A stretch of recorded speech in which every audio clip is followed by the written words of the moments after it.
Hello friends, ഞാൻ ഇന്ന് ഇവിടെ ചെയ്യാൻ പോകുന്ന വർക്ക് 32-140 എന്ന് പറയുന്ന ഈ ബാറ്ററി ഉപയോഗിച്ചുകൊണ്ട് ഒരു ചെറിയ മിനി ഇൻവെർട്ടർ ഉണ്ടാക്കാനാണ് ഉദ്ദേശിക്കുന്നത്. അത് നമുക്ക് മാർക്കറ്റിൽ ഒരുപാട് സിസ്റ്റങ്ങൾ അവൈലബിൾ ആണ്. അപ്പോൾ അതിൻ്റെയൊക്കെ ഒരു പ്രശ്നം എന്താണെന്ന് വെച്ച് കഴിഞ്ഞാൽ നമുക്ക് നമ്മൾ ഉദ്ദേശിക്കുന്ന ബാക്കപ്പ് അതിന് ഉണ്ടാവില്ല. അതുകൊണ്ടാണ് ഞാൻ ഈ ബാറ്ററി വെച്ചിട്ട് ചെയ്യാൻ ഉദ്ദേശിക്കുന്നത്. ഈ ബാറ്ററി കൂടാതെ നമുക്ക് ലെഡ് ആസിഡ് ബാറ്ററികൾ വരുന്നുണ്ട്. അതിൻ്റെ പ്രശ്നം എന്താണെന്ന് വെച്ചാൽ അത് വെയിറ്റ് കൂടുതലാണ്, ബൾക്കിയാണ്. ഇപ്പോൾ ഞാനിത് ചെയ്യുന്നത് ഒരു തട്ടുകടയ്ക്ക് വേണ്ടിയിട്ടാണ്. അപ്പോൾ അവർക്ക് ലൈറ്റ് വെയിറ്റ് ആയിരിക്കണം, ചാർജിങ് ഫാസ്റ്റായിട്ട് ചാർജ് ചെയ്യണം, കൊണ്ടടക്കാൻ പറ്റണം, അതേപോലെ തന്നെ കൂടുതൽ നേരം കത്തണം. ഇതിപ്പോൾ ഏതാണ്ട് ഒരു 3 ലൈറ്റ് 8 മണിക്കൂറോളം കണ്ടിന്യൂസ് ആയിട്ട് വർക്ക് ചെയ്യുന്നുണ്ട്. അതും 16 വാട്ട്സിൻ്റെ ബൾബുകളാണ് വർക്ക് ചെയ്യുന്നത്. നല്ല ബ്രൈറ്റ്, നമ്മൾ കറണ്ടിൽ വർക്ക് ചെയ്യുന്ന അതേ LED തന്നെയാണ് അതിന് ഉപയോഗിക്കുന്നത്. LED ട്യൂബുകൾ ഉപയോഗിക്കാം. അപ്പോഴും നമുക്ക് ഈ 8 മണിക്കൂറോളം ബാക്കപ്പ് തന്നെ കിട്ടുന്നുണ്ട്. പിന്നെ ഇതിൽ സ്ലോ ചാർജിങ്ങും ചെയ്യാം, ഫാസ്റ്റ് ചാർജിങ് ചെയ്യാം. ലെഡ് ആസിഡ് ബാറ്ററിയുടെ അപേക്ഷിച്ച് ഇതിന് ഫാസ്റ്റായിട്ട് ചാർജ് ചെയ്യാനുള്ളൊരു കഴിവുണ്ട്. നമ്മൾ കൂടുതൽ ആംപിയറിൽ കൊടുത്തു കഴിഞ്ഞാലൊന്നും ഇതിന് കംപ്ലൈൻറ്റ് വരില്ല. പിന്നെ ലെഡ് ആസിഡ് ബാറ്ററിയിൽ നമുക്ക് കൂടുതൽ ഇപ്പോൾ ഒരു 7H എടുക്കുകയാണെങ്കിൽ ഒരു 2 ആംപിയർ കൂടുതലാണ്. 2 ആംപിയർ കൂടുതൽ കൊടുത്തു കഴിഞ്ഞാൽ ചാർജ് ആവും, പക്ഷേ അത് വേഗം കംപ്ലൈൻ്റ് ആയി പോകും. നമുക്ക് അധികം ലൈഫ് കിട്ടില്ല ആ ബാറ്ററിക്ക്. പിന്നെ അത് എങ്ങനെ ശ്രദ്ധിച്ചാലും ഒരു 1-1.5 വർഷം കഴിയുമ്പോൾ അത് കംപ്ലൈൻ്റ് ആയി പോകും. അതാണ് അതിൻ്റെ ഒരു പ്രശ്നം വരുന്നത്. പിന്നെ ഈ ബാറ്ററി കൂടാതെ നമുക്ക് മുമ്പ് 3.7 ബാറ്ററികൾ യൂസ് ചെയ്തിട്ടുണ്ട്. അതേപോലെ തന്നെ ഈ ബാറ്ററി ഇതും നല്ല ബാറ്ററിയാണ്.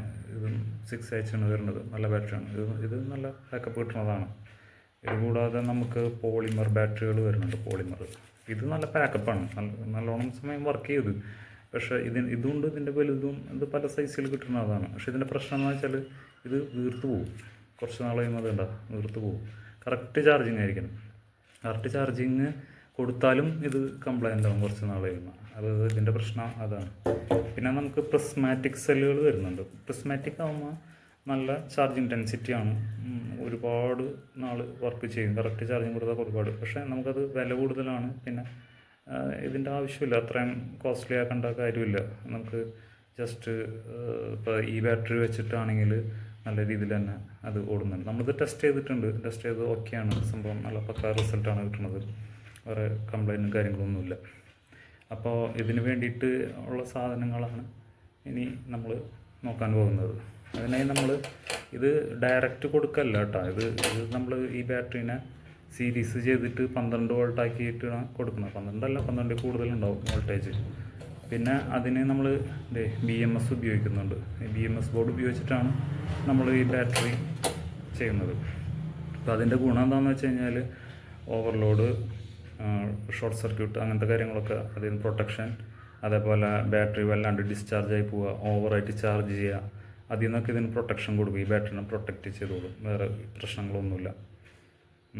പിന്നെ ഈ ബാറ്ററിക്ക് നമുക്കൊരു 3 ലൈറ്റ് മാത്രമല്ല, ഇതിന് കൂടുതൽ ചാർജ് എടുക്കാൻ പറ്റും. പക്ഷേ അതിനനുസരിച്ചിട്ട് സമയം ബാക്കപ്പ് കുറഞ്ഞുകൊണ്ടിരിക്കും. ഇപ്പം നമുക്ക് തട്ടുകടയ്ക്ക് മാത്രമല്ല ഇത് ഉപയോഗിക്കേണ്ടത്. ഇത് നമുക്ക് റൗട്ടറില്ലേ, വീട്ടിലെ റൗട്ടർ, ക്യാമറ അങ്ങനത്തെ സാധനങ്ങളില്ലേ, അതൊക്കെ നമുക്ക് ഇതിൽ കൊടുക്കാം. അതൊക്കെ കണ്ടിന്യൂസ് ആയിട്ട് നമുക്ക് ഇതിൽ കൊടുത്തിടാം. നമുക്കൊരു പ്രശ്നമില്ല, അത് ചെയ്തോളും. ഈ ബാറ്ററി തീ പിടിക്കില്ല. അതാണ് ഈ ബാറ്ററിയൊന്നും തീ പിടിക്കില്ല. അതാണ് ഇതിൻ്റെ പ്രത്യേകത.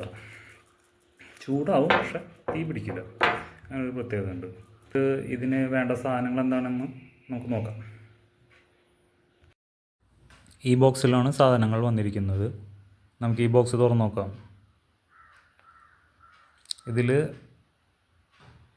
32-140 എന്ന് പറഞ്ഞ സെല്ല് 4 എണ്ണം ഉണ്ട്. BMS ഉണ്ട്, ചാർജറുണ്ട്, സെൽ ഹോൾഡറുണ്ട്, ക്യാബിനറ്റ് ഉണ്ട്, 16 വാട്ട്സിൻ്റെ ഒരു ബൾബുണ്ട്, ടാപ്പ്,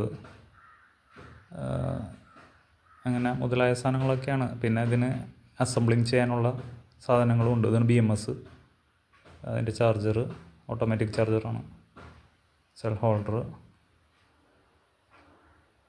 ഇതിലാണ് നമ്മൾ സെല്ലുകൾ അസംബിൾ ചെയ്യണത്.